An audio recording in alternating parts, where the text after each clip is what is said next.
Hello everyone, hope you're doing well. I was reviewing my second dev server videos and I realized I missed one. We didn't go over the Datamine for the second dev server. So that's what we're going to do now. We're going to have a look at some of the changes which weren't exactly visual on the dev server. Instead, it's time to have a look at what was in the files. So as usual, thank you to Gentlespie for doing this. It is definitely a wonderful thing that we have as a community, that we have individuals like Gentlespie who are able to give us some of this data which is not readily available. So as I said, thank you as always to him. The changes are in blue, so let's have a look. So they increase the ammo rack damage model quality for all tanks. Pretty much more shells are taken into account for damage now. I hope this means that when you get those shots where you shoot an ammo rack of an enemy and it doesn't go off, it doesn't blow up, instead it just blackens the shells and then moves on, I hope that that means that that will be destroyed, and you'll be able to, if you hit the shells, make them explode. One of the things that is very common when it comes to the game is changes which are made and then don't actually follow up in the game. One of these is there was a change in the changelogs maybe a few months ago, maybe even a year ago at this point, where it said if you destroy ammo, or if you black ammo as it is in the game, you would make the ammo explode, and therefore it would annihilate the tank. Now sometimes that doesn't happen even now, and I'm guessing it's something to do with this, so hopefully that will have fixed that. The next thing is the T-72B3 changes. The composite armor turret, the front of it, the cumulative armor quality has been increased from 0.6 to 0.83. So that happened on the B3 and also the T-72B. So now those things are going to get even more tanky. It's going to be interesting to see how that affects the gameplay. Generally, I think you'll have to just shoot for the weak spots anyway on the T-72s, so I don't think this will have too much of a difference unless maybe you're shooting like the if you're trying to shoot the gun and instead, you hit the turret, and maybe that will affect it. They also added new values for the relic ERA, explosion armor quality, and explosion damage mult, and this probably means the ERA will resist explosions and not go off as easily. I mean, it should do, to be honest. It shouldn't be just a one and done, especially if it gets machine gunned or stuff like that. Relic ERA is some of the most modern ERA that we have in the world, so it would be very odd if it acted exactly like Contact 5 or Contact 1 when it's supposed to be a better version of them, so we'll have to see when it comes to it. The T-72B3's MG was changed from an NSVT to a 6P50 core. So we'll have to see if that actually changes anything. And the 125mm aft 07 rocket launcher, they've added animations, operator distance change from 2.8 to 3K, penetration change from 600 to 900, and this is talking about the Chinese BMP-1. So I didn't talk about this on the dev server because I didn't see it as a significant change, but after talking to a decent amount of people, I think it's worth mentioning. So the BMP-1 for the Chinese doesn't get the BMP-1P upgrade. Instead, what it's going to be getting after this update is a new ATGM, which, as you can see, pens 900mm at 7.3, but also is mouse guided. So it's not like the standard missile that you get on the BMP-1, where it is keyboard guided. This missile is mouse guided and it's going to be able to pen everything. Now, the reason I don't think this is too much of a big thing is because the BMP-1 with the 1P upgrade pretty much does exactly the same thing. Like, the penetration differences don't really matter because they're both going to go through everything at that level anyway. But then I was actually talking to a few guys, and Bryce brought up a good point. He said that when it comes to the idea of up-tiering it, because China does struggle with lineups, especially at certain tiers, especially like 8.0, if you want to run that 8.0, 8.3, 8.7 lineups, maybe now there's actually an option to run the Chinese BMP-1 with this. I think that's kind of an interesting suggestion, so yeah. Hopefully it will change the BMP-1 for the Chinese so it can be run in better situations. They also changed the 120mm Type 3 user cannon.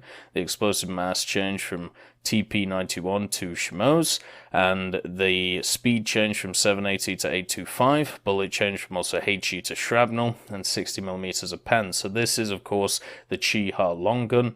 It's changed from HE to shrapnel shell. No idea why. The gun which is on that is also present in naval forces, and it has a HE shell. I don't understand why they've taken the HE shell from it. There's also reports of the thing being able to fire APHE, so I want to know where the shrapnel idea came from. The HE was very much fine, and also shrapnel has some very weird interactions, especially with stuff which is classed as spaced armor, so we'll see what happens when it comes to its use in game. It did get a nice muzzle velocity increase though, so that's only a positive for the vehicle. It's going to be much more of a sniping tank than stuff like the Ho-Ro. In the interim of Dev 1 and 2, the US horsepower nerfs overall were reverted, so therefore they're going to keep their horsepower and also get better stabilizers for the majority of their vehicles. They've also added some new crew voice sounds for mine detection: mine in view left, mine in view right, mine in view rear. This is probably going to be similar to torpedoes, which you hear. And a few weeks ago, I actually heard a voice line that I didn't even know existed, and it was because I'd actually never done this before. And it isn't something you should do, just to let you know. It's a bad thing to do. But basically, I think I actually showed it in the F11 video, where I was lining up on a Lightning. I locked it with an AIM-9, fired the AIM-9, and then an ally got in the way. The missile tracked him and battered him. And the voice line is "open your eyes."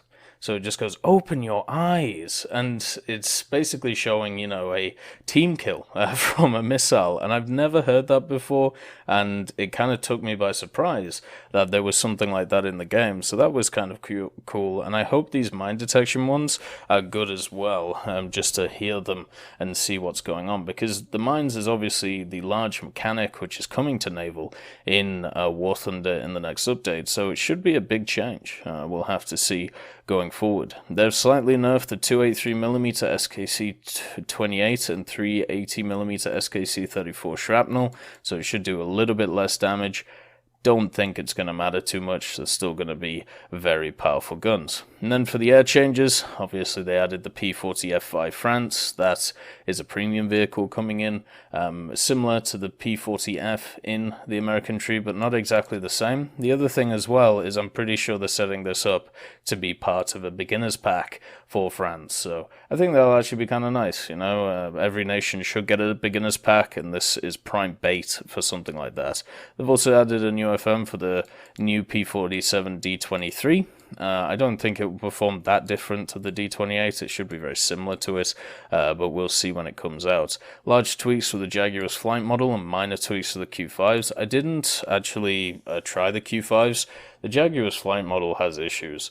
It pulls hard to the left whenever you just use elevator, and I'm sure this will be fixed by release, but I'm just letting you know that it was definitely janky on the dev server. I did talk about it in the videos, but just in case you haven't seen them, the Jaguar flight model was definitely not what I would class as finished. The SU7 BKL central gear steering change from self-steering to manual steering.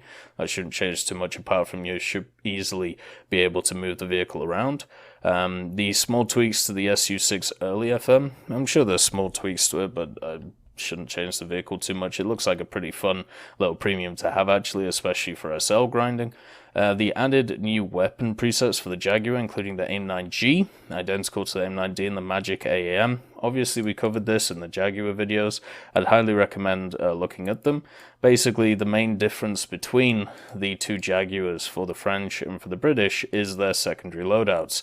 The British one gets the AIM-9Gs. It also gets a bunch of different bombs and rockets. The French one gets Magic air-to-air missiles, which are much better than the AIM-9Gs, and it also gets better rocket loadouts as well. I would definitely say at this moment in time, the Jaguar French, the Jaguar A, is better than the GR1, which is the British one. They also added some new weapon presets for the MiG-21 SMT. These are basically just incorporating the R3Rs with the pre-existing missiles. So now you can bring along 2 R3Rs and 2 R3Ss, or 2 R60s and 2 R3Rs. So if you want to go full R3Rs or full R60s, you can, or you can take this mid-range loadout, which I think is pretty nice too. The R3R was nerfed in long-range engagements. It does better in short range. That's nice. The AIM-7 was buffed in long-range engagements, but it won't do well in short-range engagements. So they're definitely making them different from each other, which is nice. The AIM-7, I was able to get kills up to 24 kilometers. So we'll see. We'll see what happens when they get added to the game. How useful they're going to be. R530 also got buffed. I didn't really see a difference between it and the first dev server, apart from it was working, which was an issue the first dev server had, where it didn't seem to be working properly. There was no heli changes on top of what we've already had. There was a bunch of sensor and weapon additions. So you can see these are all the SNEB rockets, most of the HE and heat. One seems to be Flechette. And yes, that is Flechette. That is the one which the Jaguar A gets. I demonstrated it in the Jaguar A video. It seems to be some kind of like anti-infantry or anti-light vehicle rocket, where it goes like at 1400 meters per second, which is ridiculously fast, and then when it gets close to the target, it breaks apart and creates like a shotgun effect, so a spray with it. And I don't know how useful that's actually going to be in the game, because that seems to be something that would only be useful against very light stuff, or, you know, infantry. And since we don't have that, it would be kind of a surprise. All of these other ones are just the loadouts for the Jaguar, as I talked about. And then we have the AIM-9Gs, 16G overload, 1000 meters per second end speed, 12 tracking rate. They're okay, but they're the same as the AIM-9Ds. Then you got the new guns added, which are obviously just for the new vehicles. New bombs added, the 540s for the Jaguar. Just take the bigger ones. And then all previously added sensors in the Dev 1 have been put into their own folder, so it'll be easier to manage. They also removed the ability to see dead tanks on the map. This was something I talked about on the first dev server, where once you actually died, you could see the dead tank, and it stayed there even if you spawned back in and went next to it. It seems like they've got rid of that, but it also seems the functionality is there in the game, so if they ever want to turn it on, they can do. They also added some new decorations, AKMS Premium, Helmet M1 Late, and Sports Balls. So maybe we'll have some events going forward. That'll be kind of nice to see. And then Gaijin has also added text hinting at a weapon selector switch, so you can switch through bombs, rockets, guns, and missiles, etc. Doesn't that sound pretty interesting? I personally think that sounds awesome. They also added in the fact that you can set a favorite loadout. So therefore it'll just choose that at the start of the battle. That's awesome as well. It really is pretty cool that they're adding all of these things. And of course the P40F being the only vehicle added in the last dev server. I would definitely say right now, when it comes to the updates, I would hazard a guess that it's going to come out next week, since that dev server didn't really add a ton of things, and it seemed like it was more of just a test for stuff like Sparrows and maybe a bit more test for mines. So yeah, it's either going to come out next week or the week after. We'll see if we get a third dev server. I highly doubt it, because there isn't too much other stuff going on. There was a comment from Esmond today talking about that there may be something small added to this update in the terms of a vehicle that hasn't been seen yet, but he used many words such as might, maybe, could be. So, you know, don't hold your breath, I think is the way to put it. Anyway, I hope you all have a wonderful day, and I'll see you next time.